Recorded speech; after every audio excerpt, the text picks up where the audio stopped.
पनवेल वाहतूक पोलिसांच्या तत्परतेमुळे एका एसटी प्रवाशाचे प्राण वाचल्याची घटना रविवारी 31 मे रोजी घडली आहे।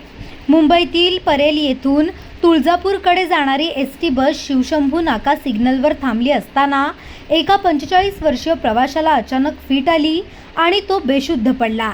त्याच्या तोंडातून रक्तस्राव सुरू झाल्याने बसमधील प्रवाशांमध्ये घबराट पसरली।